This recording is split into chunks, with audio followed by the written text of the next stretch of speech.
Grabe, ang gaganda ng mga 3D cake topper na ito. Hello mga kananay cakes! Pero bago ang lahat, samahan niyo akong gumawa nitong aking 3D soft icing cake Titanic inspired. Grabe, pahirap na ng pahirap yung mga nire-request sa akin na aking mga anak. Ito nga pala ay birthday cake ng aking panganay noong October 14 pa actually. So, late vlog na naman tayo. Naalala ko 2 years ago, kahit anong design ng cake ang gawin ko ay okay lang sa kanila. Basta makapag-blow lang sila ng candle tapos kantahan mo ay masaya na sila. Pero ngayon, may prefer design na sila. Tapos kung mapapansin nyo nga po dito ay hindi ko masyadong na-carve ng korteng barko talaga itong ating cake. Kasi feeling ko baka hindi siya kayanin dahil soft icing nga lang po yung pinang-cover ko dito. Kasi po kapag ganitong mga 3D design, kailangan po talaga natin mag-cover muna ng ganache para po mag-hold doon sa shape ng ating kinarve na cake. Kagaya po doon sa ating photo inspo na korteng-korteng barko talaga siya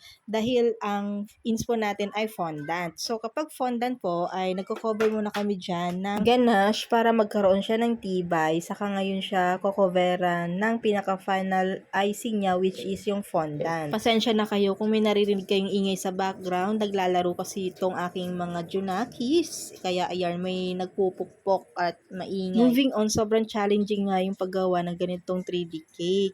Sobrang time consuming siya and then sobrang hirap din niyang pakinisin. And good thing talaga dahil naka-order ako sa Shopee ng flexible scraper which is nakatulong talaga para sa pagpapakinis ko doon sa top ng ating 3D cake.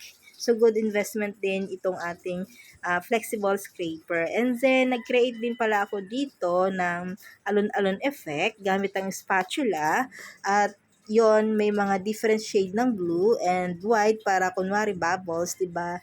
Parang nasa ano sila, ocean, nagbabiyahe ganon para buhay ang ating cake. Tapos ang details nga pala niya ay soft icing lang din. Nag-create lang ako dyan ng mga square-square para magsilbing window.